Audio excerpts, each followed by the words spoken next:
Voilà, bonsoir frères et sœurs. Pour ce premier enseignement sur l'intériorité, je voudrais vous proposer, alors je vais essayer de partager l'écran avec un petit montage diapo. Ce que je voudrais vous proposer, c'est un certain nombre de réflexions à la fois anthropologiques et spirituelles sur le thème de l'intériorité. Je n'ai pas voulu faire une conférence académique, si on veut, avec un plan, des définitions précises et tout ça, mais plutôt vous proposer une espèce de parcours de réflexion en me disant que, au gré de ce parcours et en se laissant parcours, chacun et chacune peut éventuellement trouver des notions, des choses, des réflexions qui vont lui parler de sa propre intériorité et de la relation avec le Seigneur. Et puis, vous avez donc la possibilité de marquer vos réactions ou des questions éventuelles sur le chat de la plateforme. Et donc après, on aura un temps d'échange comme ça se présentera. Quand on parle d'intériorité, je voudrais commencer par le niveau le plus basique de l'intérieur et de l'extérieur, parce que si on dit intérieur, ça s'oppose à l'extérieur, par considérer qu'en fait, nous organisons l'espace dans lequel nous vivons avec des intérieurs et des extérieurs.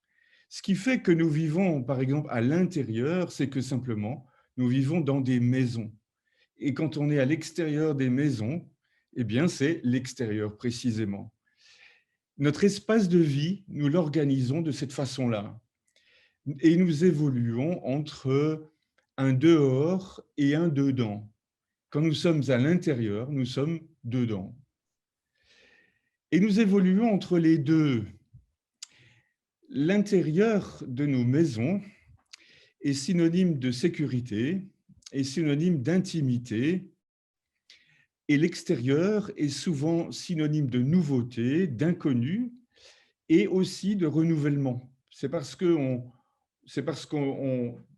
rencontre de l'inconnu, on va vers l'inconnu, qu'en fait, on élargit son expérience, et donc on se renouvelle en élargissant son expérience, et en retour, ça fait que l'on vit l'intérieur de façon un peu différente.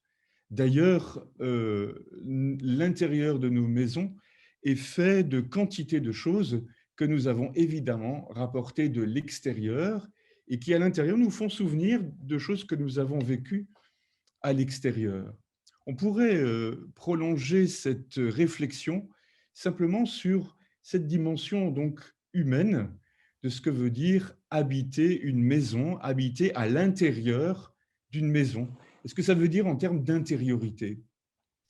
Si maintenant j'en viens à une autre perspective, celle de notre corps, il se trouve que notre corps est l'intérieur dans lequel nous vivons. Il se trouve que nous nous éprouvons nous-mêmes comme une intériorité et le corps délimite donc une intériorité et une extériorité. La frontière entre les deux, c'est notre peau.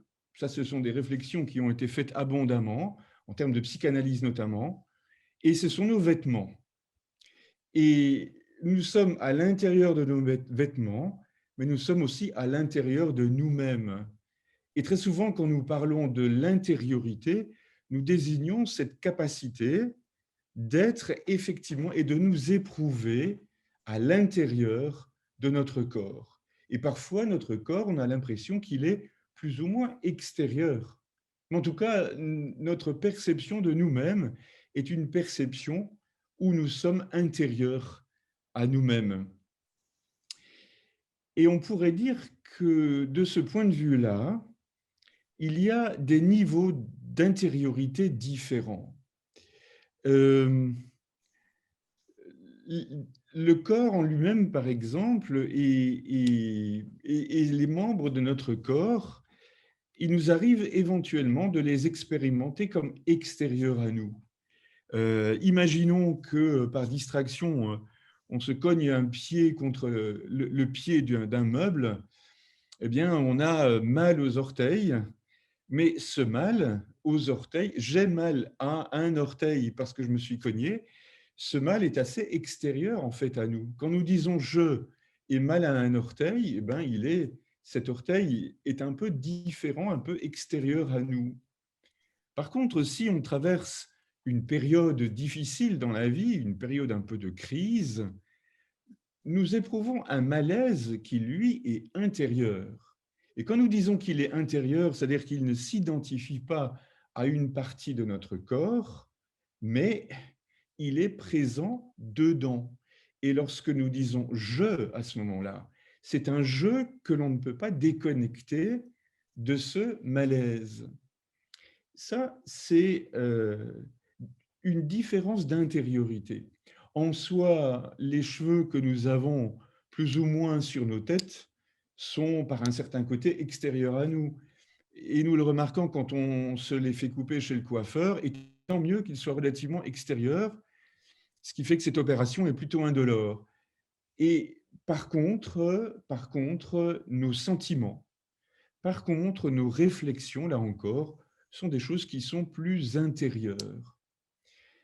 Et il y a dans notre intérieur, alors par exemple, il y a aussi éventuellement nos concepts, nos idées. Les idées, quand nous nous situons dans notre tête et quand nous réfléchissons, quand nous menons des raisonnements aussi rigoureux que possible, par un certain côté, c'est évident que c'est dans notre intériorité, mais nous avons tendance à localiser notre intériorité et nous avons tendance à localiser les pensées dans la tête, les raisonnements. Quand nous lisons un livre qui nous oblige à réfléchir, eh bien, ça se passe dans notre tête. Tandis que là encore, si nous sommes touchés par quelqu'un qui nous exprime son affection, ou bien si nous sommes touchés par quelque chose qui nous fait souffrir, ce n'est pas au niveau de la tête que nous le situons, c'est au niveau plutôt du cœur. C'est au niveau d'une intériorité qui nous semble plus profonde que même un certain nombre d'idées. Donc, dans notre expérience humaine de l'intériorité, il y a en quelque sorte plusieurs niveaux de profondeur de cette intimité. Et le niveau le plus profond, celui où nous disons vraiment et avec tout ce que nous sommes je, eh bien ce niveau-là, l'écriture l'appelle le cœur. Et c'est un mot qui revenait très souvent dans la bouche du Père Marie-Joseph, parce qu'il ne pouvait pas, en tant que fils de Saint François et en tant que capucin, il ne pouvait pas ne pas situer la foi au niveau le plus profond de notre être, qui est le cœur. Et par conséquent, le cœur représente notre personnalité profonde, véritable, ou, si on veut utiliser un autre mot, le cœur représente notre identité. C'est ce que nous disons en disant « je », sans être capable de tout dire de nous, mais en disant « je », nous désignons l'intégralité de nous-mêmes et nous désignons la personne que nous sommes au fond de nous, c'est-à-dire nous désignons notre identité. Et par conséquent, quand on emploie les expressions « ouvrir son cœur »,« livrer son cœur », on exprime qui on est en profondeur. Donner son cœur, c'est se donner entièrement. Ce n'est pas un acte sentimental. Père avait le sentimentalisme en horreur. Ce n'est pas un acte sentimental ou romantique de donner son cœur, mais donner son cœur par amour ou par adoration de Dieu, c'est se donner complètement. Et c'est là, d'une certaine façon, un premier aspect de notre intériorité. Et finalement, cette intériorité va être amenée à récapituler tout ce que nous sommes. Notre façon de vivre avec notre corps, notre façon de vivre avec nos idées, nos raisonnements, notre façon de vivre avec nos sentiments va être récapitulée dans ce que nous sommes. Pour continuer avec un thème de l'Écriture considère qu'à cause du péché, nous ne sommes pas complètement unifiés.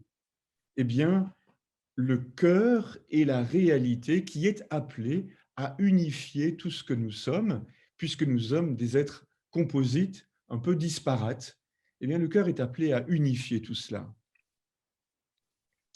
Pour continuer sur le cœur et le corps, Paul définit le corps comme un sanctuaire en 1 Corinthiens 6, 19.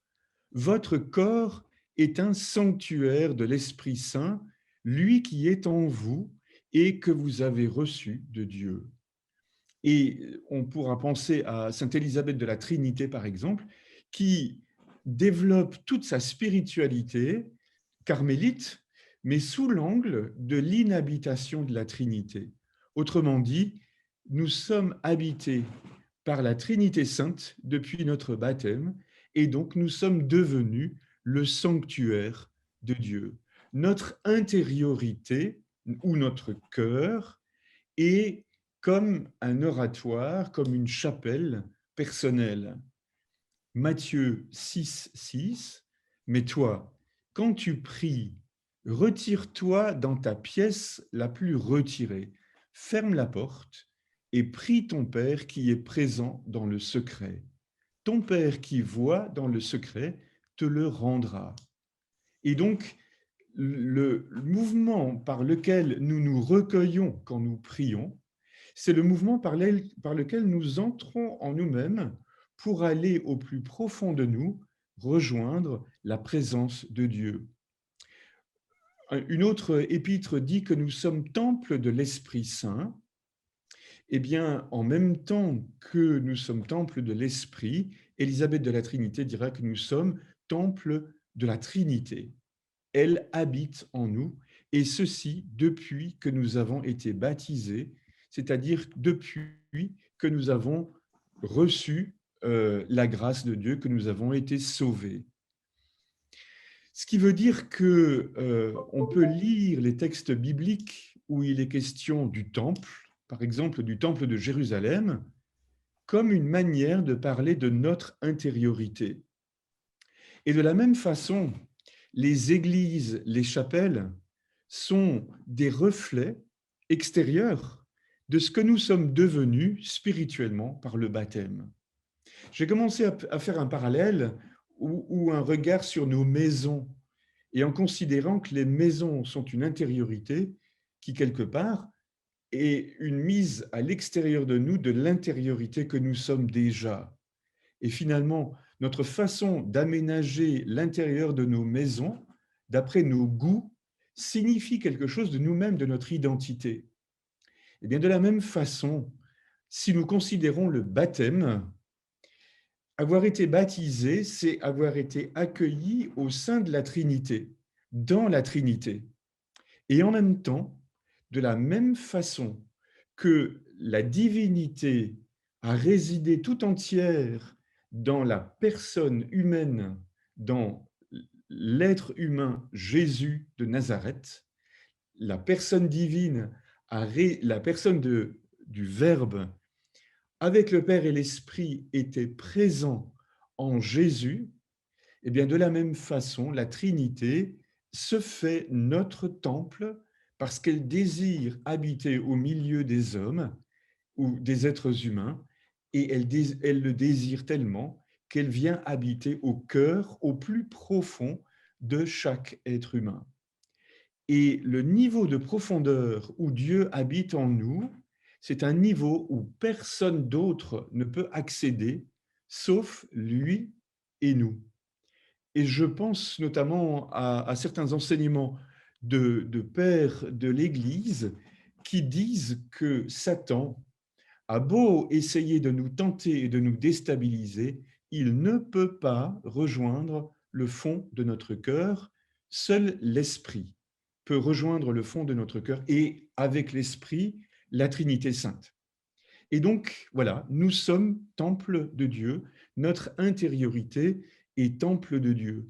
Et si nous lisons les textes bibliques, par exemple, la magnificence du temple Jérusalem, lorsque la tente est décrite au désert, ou après le temple de Salomon, lorsqu'il est décrit, eh bien, cette magnificence est en fait un reflet de ce que nous sommes lorsque nous accueillons le pardon et lorsque notre intériorité a été purifiée par le baptême.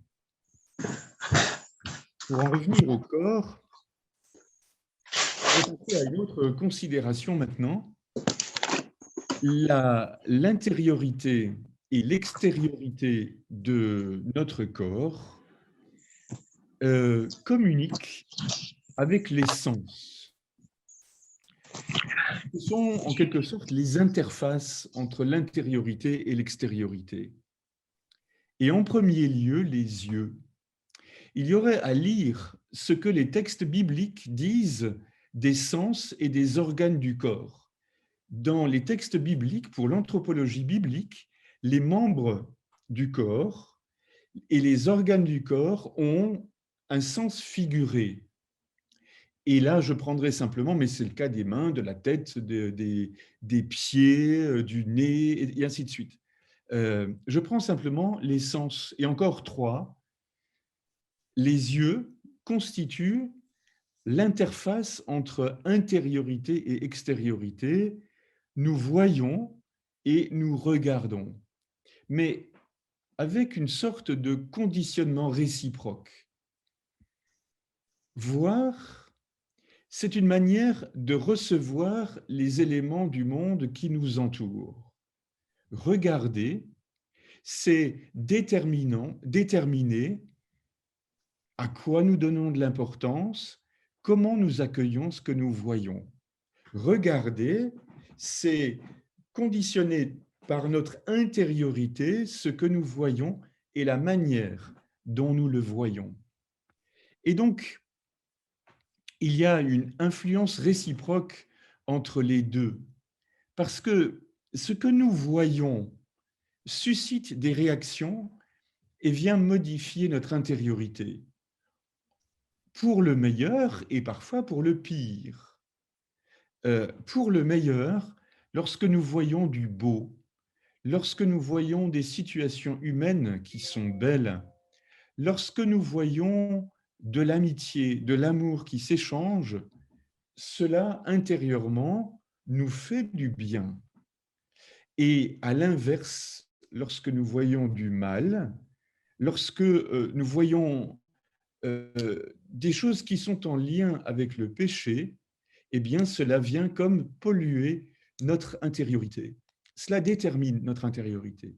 Et donc, notre capacité à déterminer la façon dont nous regardons est à la fois perturbée éventuellement par ce que nous voyons, mais aussi nous-mêmes sommes les acteurs de ce que nous regardons et c'est nous-mêmes qui déterminons dans quel état se trouve notre intériorité à notre façon de regarder à l'extérieur. Cette façon de prendre les choses rejoint aussi un enseignement, évidemment, de l'Évangile, Matthieu 6, 22, 23. La lampe du corps, c'est l'œil. Donc, si ton œil est limpide, ton corps tout entier sera dans la lumière. Mais si ton œil est mauvais, ton corps tout entier sera dans les ténèbres. Si donc la lumière qui est en toi est ténèbres, comme elles seront grandes, les ténèbres. Deuxième sens qui fait l'interface entre l'intériorité et l'extériorité, eh bien, c'est l'ouïe. Et on trouve la même distinction entre entendre et écouter. L'ouïe a ceci de particulier qu'on ne peut pas la fermer. Les yeux, on peut les fermer. C'est-à-dire qu'on peut décider de ne pas voir quelque chose. Mais l'ouïe, on ne peut pas. C'est passif et nous entendons les bruits, les sons et les paroles qui nous viennent de l'extérieur, qu'on le veuille ou non. Par contre, écouter, c'est là encore le même mouvement que regarder, c'est déterminer l'importance de ce que nous allons entendre. Et c'est déterminer comment nous allons entendre les choses. C'est déterminer avec quelle catégorie nous allons décrypter ce que nous entendons. Comment, par quel filtre nous faisons passer ce que nous entendons pour l'accueillir dans notre intériorité. Et là, on retrouve, par exemple, un extrait de la parabole du semeur et des différents terrains. Les différents terrains, c'est différentes manières d'entendre la parole. Celui qui a reçu la semence dans la bonne terre, c'est celui qui entend la parole, et on voit que c'est ici au sens fort, et la comprend. Il porte du fruit à raison de 100 ou 60 ou 30 pour un. Ce qui nous vient du monde extérieur est reçu dans notre intériorité. Dans notre intériorité, c'est accueilli, c'est retravaillé à la façon en fonction de ce que nous sommes, et ça peut être retravaillé, si je peux dire, dans la présence de la Trinité, et cela conditionne notre façon d'agir, notre façon d'être, notre comportement à l'égard des autres, et donc, cela porte ou non un certain fruit. Troisième sens, troisième interface entre l'intériorité et l'extériorité, c'est la parole. Eh bien, on connaît par l'écriture aussi comment elle est déterminée par les intentions du cœur. Là, pour le coup, la parole, c'est quelque chose dont nous avons l'initiative et c'est quelque chose que nous déterminons. Nous pouvons être en dialogue avec quelqu'un et nous pouvons entendre ses mots, mais la réponse que nous donnons est entièrement déterminée par nous, déterminée par ce que la parole ou la situation dont nous sommes témoins suscite en nous, mais c'est nous qui, d'une certaine façon, en fonction de notre intériorité, répondons et déterminons ce que nous disons en réponse. Et selon l'Écriture, la Bible, la parole est une réalité efficace. La parole, le sens de la parole dans l'Écriture, c'est de bénir, de dire du bien. Mais la parole peut aussi maudire, c'est-à-dire dire du mal. La parole a une efficacité. Elle peut faire du bien comme elle peut faire du mal.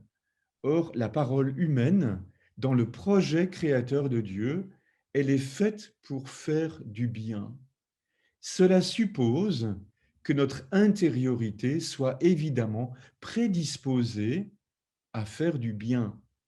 Et cela, ce n'est pas si évident que cela.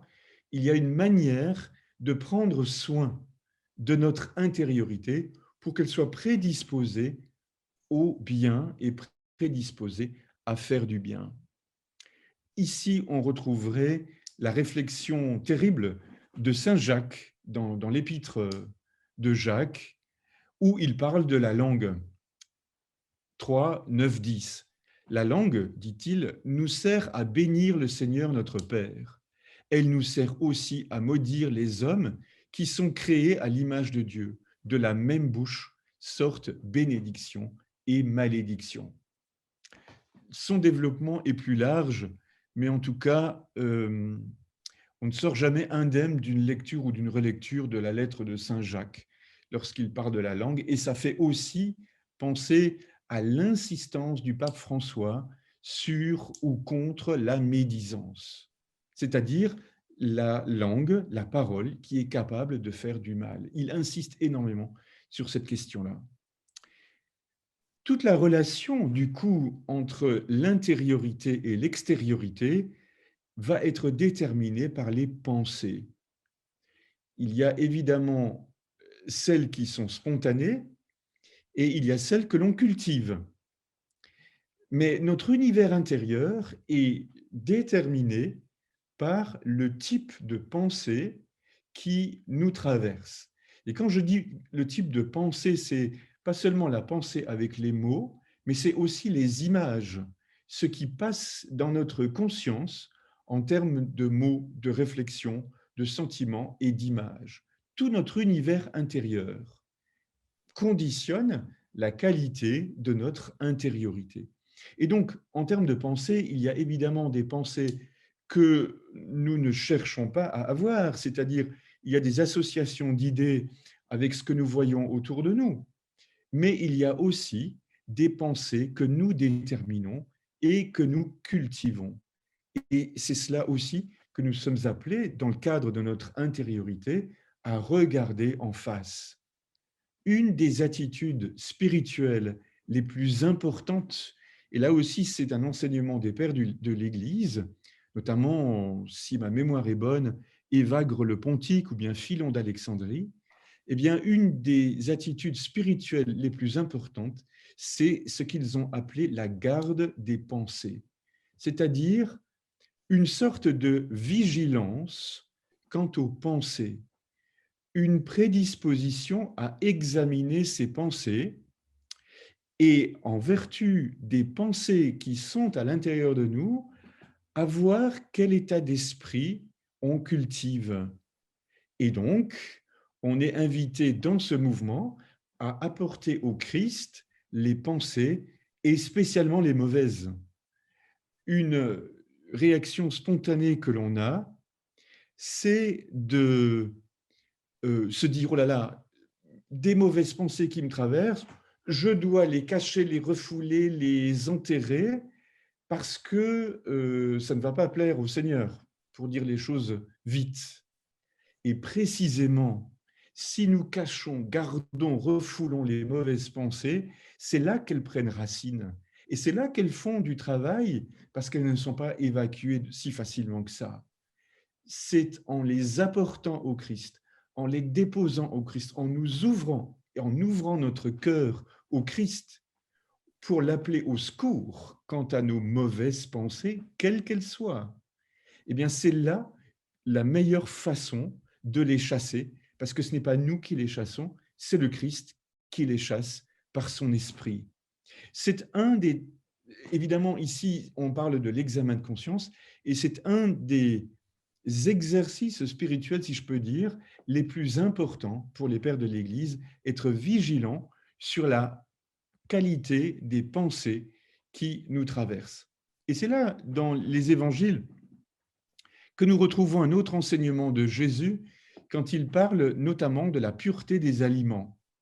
Et quand il relativise le souci de la pureté des aliments, voilà ce qu'il y a dans les synoptiques. Ne comprenez-vous pas que tout ce qui entre dans la bouche passe par le ventre pour être éliminé, mais ce qui sort de la bouche provient du cœur.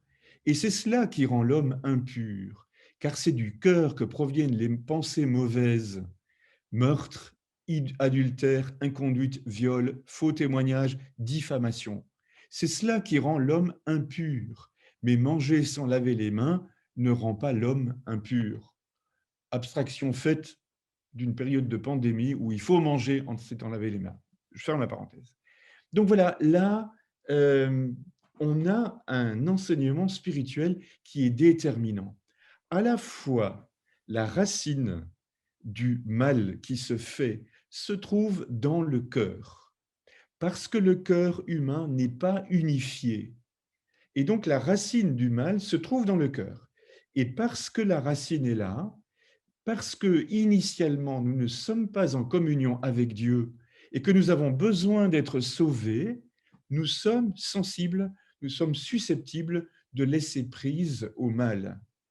Mais, et c'est la raison pour laquelle nous sommes accessibles à certaines tentations. Mais il se produit à partir du moment où nous sommes baptisés et à partir du moment où nous désirons vivre de ce salut que le Christ a accompli pour nous, à partir du moment où nous désirons en vivre, eh bien, notre existence tout entière va être unifiée à partir de l'intériorité, et c'est Dieu qui, de l'intérieur, va restaurer le temple que nous sommes. Ce travail se fait notamment par la méditation de la parole, par la relecture de sa vie, ce qu'on a appelé l'examen de conscience, par la vigilance intérieure et par le service des autres.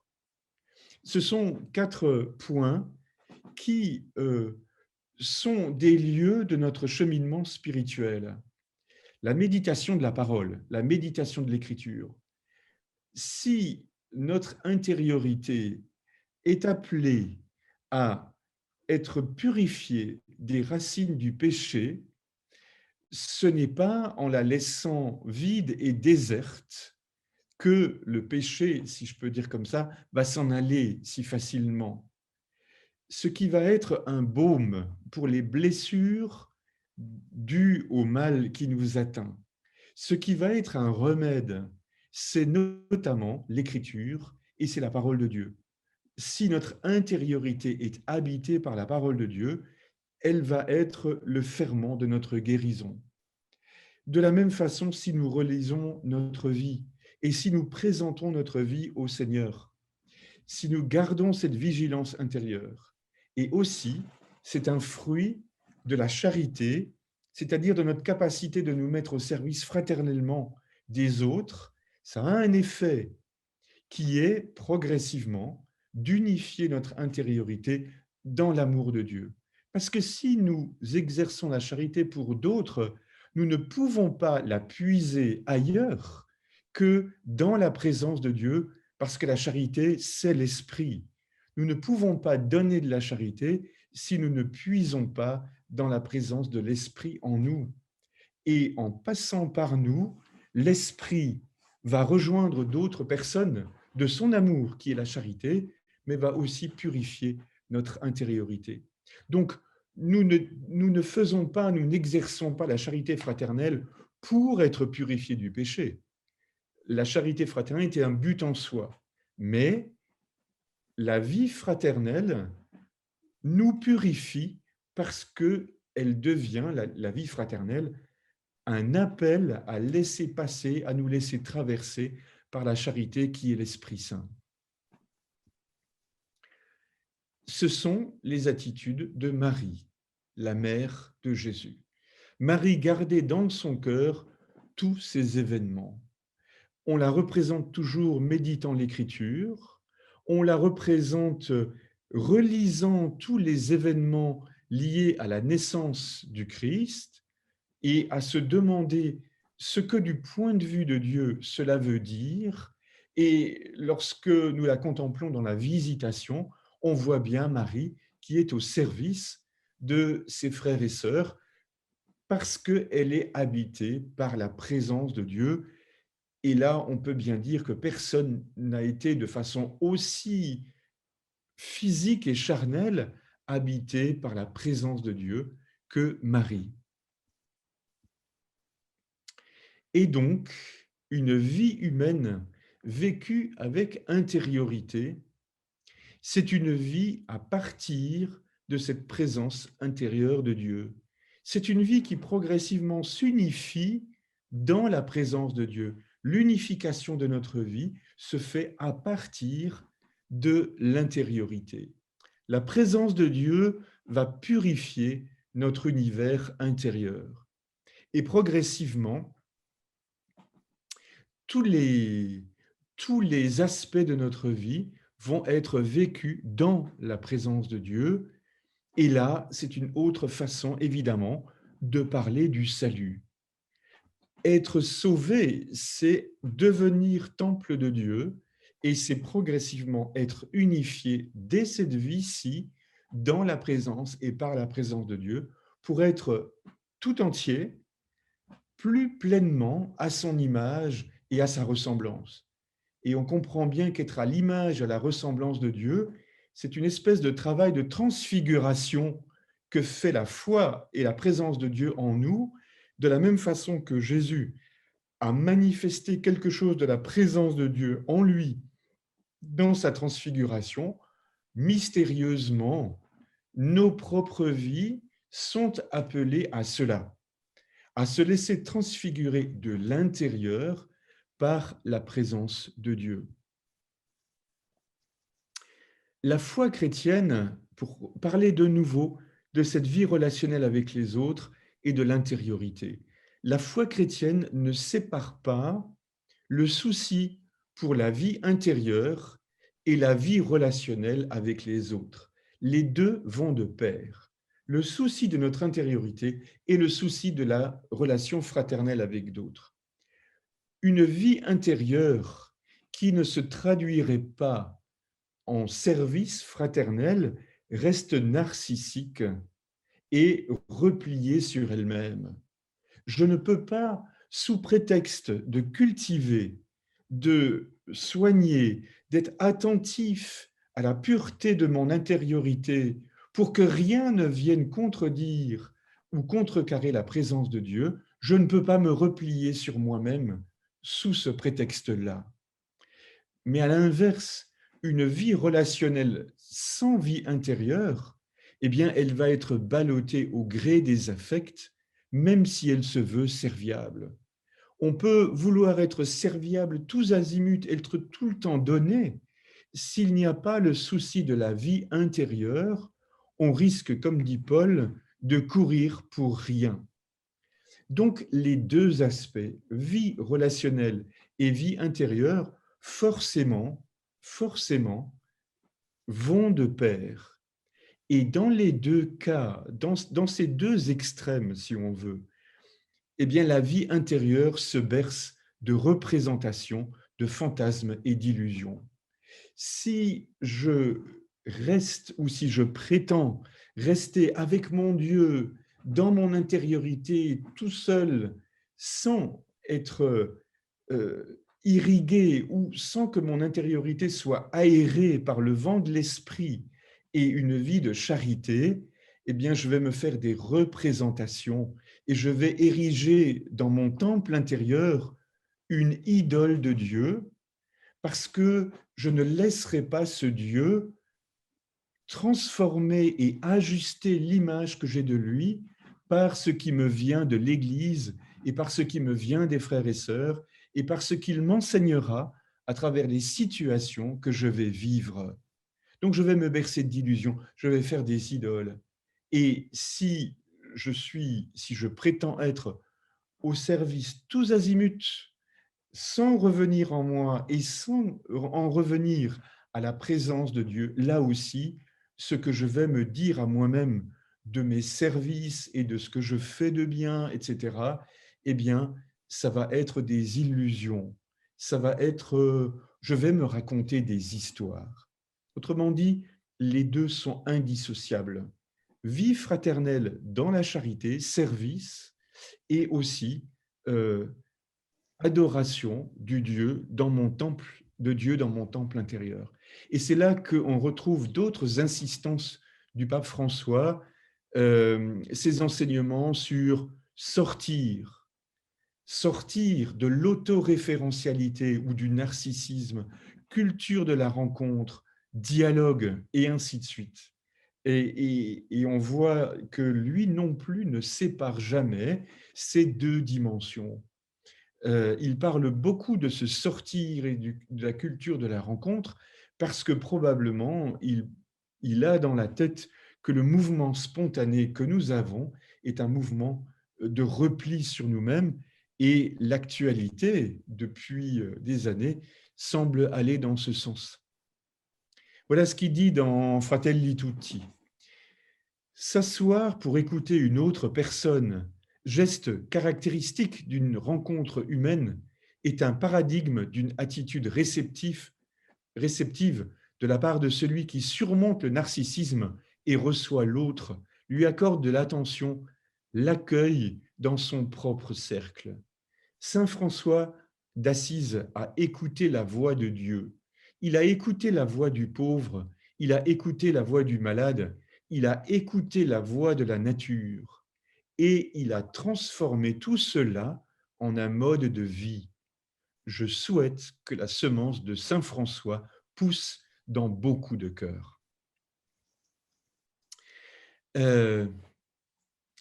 Une autre citation, tout comme il n'est pas de dialogue avec l'autre sans une identité personnelle, de même, il n'y a d'ouverture entre les peuples qu'à partir de l'amour de sa terre, de son peuple, de ses traits culturels. Je ne rencontre pas l'autre si je ne possède pas un substrat dans lequel je suis ancré et enraciné, car c'est de là que je peux accueillir le don de l'autre et lui offrir quelque chose d'authentique. Il n'est pas possible d'accueillir celui qui est différent et de recevoir son apport original. Pardon, il n'est possible d'accueillir celui qui est différent et de recevoir son apport original que dans la mesure où je suis ancré dans mon peuple avec sa culture. Donc ici, cette réalité interpersonnelle entre le souci de soi et de la relation à sa propre intériorité, ici au sens culturel le plus vaste du mot, et puis la relation avec d'autres, le pape François dans Fratelli Tutti le porte au niveau général, au niveau des peuples, au niveau des nations. Et c'est la même chose. Il faut être ancré dans une culture pour accueillir l'autre, il faut accueillir l'autre pour que la culture personnelle donne tout son fruit et soit enrichie par l'autre. Donc, d'une certaine façon, ce que cet itinéraire spirituel nous amène à vivre et à expérimenter, c'est par un certain côté regarder la création comme avec les yeux de Dieu. Notre regard se transforme et c'est cette présence de Dieu en nous qui finalement donne sa véritable intensité et la véritable saveur aux relations humaines. Nous n'avons qu'à penser ce que nous vivons lorsque nous vivons, par exemple, des repas fraternels entre personnes qui se savent frères et sœurs, qui se savent reliés et aimés, sauvés par le même Dieu. Les liens que cela crée sont extrêmement forts et nous n'avons qu'à faire la comparaison avec des moments où nous sommes dans des repas un petit peu formels, un petit peu, un petit peu sur le registre de la politesse, sur le registre de la bienveillance, oui, bien sûr, mais quand on sait que dans le fond, il y a des choses que l'on ne partage pas, eh bien, ça n'est pas pareil. Ce n'est pas une raison pour ne pas participer à ce genre de manifestation et pour y témoigner d'attitudes fraternelles, mais nous voyons bien ce que c'est quand des liens fraternels enracinés dans le Christ et dans l'Esprit créent une communion entre les personnes. À ce compte-là, cette présence de Dieu va aussi opérer en nous une forme de discernement, c'est-à-dire entre des attitudes justes et des attitudes qui ne sont pas justes, entre ce qui est indispensable et ce qui n'est pas indispensable, un tri entre ce qui est simple et ce qui est inutilement compliqué. La présence de Dieu en nous exige que nous lui donnions, par un certain côté, la priorité. Et si nous donnons la priorité à cette présence de Dieu, forcément, nous allons laisser de côté des choses qui ne sont pas prioritaires. Et c'est de cette façon-là qu'il s'opère un discernement, qu'il s'opère un tri.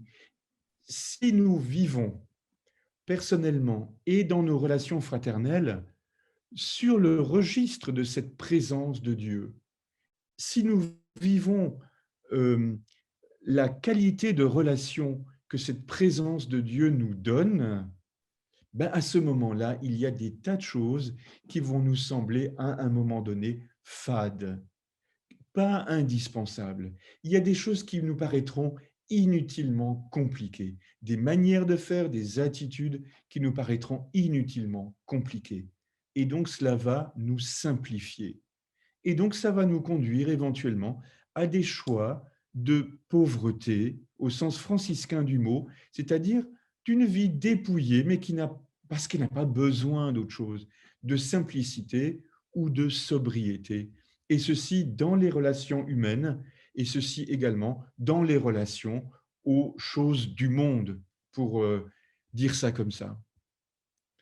Les choix de simplicité ne procèdent pas d'un mépris du monde, d'une façon de vouloir s'en distancier parce qu'il serait vil. Le monde et tout ce qu'il contient ont été créés par Dieu. Et comme dit le livre de la sagesse, Dieu n'a de dégoût pour aucune de ses créatures. Et qui serions-nous, nous, pour éprouver du dégoût pour une quelconque créature de Dieu? Donc ce n'est pas par dégoût ou par mépris des créatures de Dieu, mais c'est parce que nous expérimentons que la qualité des relations humaines que donne la présence de Dieu fait que chaque chose créée trouve sa juste place, ni majorée en importance, ni minorée en importance. Mais il se trouve là aussi qu'un certain itinéraire de simplification et de sobriété va faire son cheminement en nous. De nouveau, cette fois-ci, le pape François, dans Laudato Si, la spiritualité chrétienne propose une autre manière de comprendre la qualité de vie et encourage un style de vie prophétique et contemplatif, capable d'aider à apprécier profondément les choses sans être obsédé par la consommation. La sobriété qui est vécue avec liberté et de manière consciente est libératrice. Ce n'est pas moins de vie, ce n'est pas une basse intensité de vie, mais tout le contraire. Car en réalité, ceux qui jouissent plus et vivent mieux chaque moment sont ceux qui cessent de picorer ici et là en cherchant toujours ce qu'ils n'ont pas et qui font l'expérience de ce qu'est valoriser chaque personne et chaque chose en apprenant à entrer en contact et en sachant jouir des choses les plus simples. Cette présence de Dieu va être le fondement d'une authentique fraternité. Parler de fraternité, c'est une autre manière de dire l'intensité des relations due à la présence intérieure de Dieu. Cette intensité de relation due à Dieu, c'est la fraternité. Nous croyons dans Fratelli Tutti, nous pensons que sans une ouverture au Père de tous, il n'y aura pas de raison solide et stable à l'appel à la fraternité. Nous sommes convaincus que c'est seulement avec cette conscience d'être des enfants qui ne sont pas orphelins que nous pouvons vivre en paix avec les autres. Numéro 272. En ce sens, nous entendons l'invitation du pape François à témoigner de l'Évangile par une attitude a priori fraternelle avec toute personne. Et cette attitude a priori fraternelle va s'appuyer sur la présence de Dieu en nous, de la Trinité sainte, du Père, du Fils et de l'Esprit. Chercher Dieu d'un cœur sincère, toujours le pape François, à condition de ne pas l'utiliser à nos intérêts idéologiques ou d'ordre pratique, nous aide à nous reconnaître comme des compagnons de route, vraiment frères. Fratelli Tutti 274. Tous ceux et celles qui sont disciples de saint François d'Assise reçoivent la fraternité comme un charisme.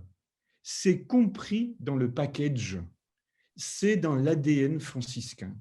Si nous avons choisi ou si nous avons été choisis pour marcher à la suite de François, eh bien, nous avons reçu un charisme spécial de fraternité. Évidemment, ce charisme de fraternité fait partie du charisme chrétien, du salut, mais dans la famille franciscaine, nous avons reçu quelque chose de particulier, un charisme fraternel particulier. Et donc, c'est aussi de notre responsabilité de l'exercer, ce charisme, tous azimuts, et de témoigner de cette façon-là de l'Évangile. Comme franciscains, nous ne pouvons pas ne pas entendre l'appel du pape François à une fraternité universelle. Vous n'avez qu'un seul Père et vous êtes tous frères. vous avez reçu gratuitement, donné gratuitement. Marc 10, 8. Et je vous remercie de votre attention. Là, on peut éventuellement avoir un temps de partage sur, éventuellement, s'il y a des choses à reprendre.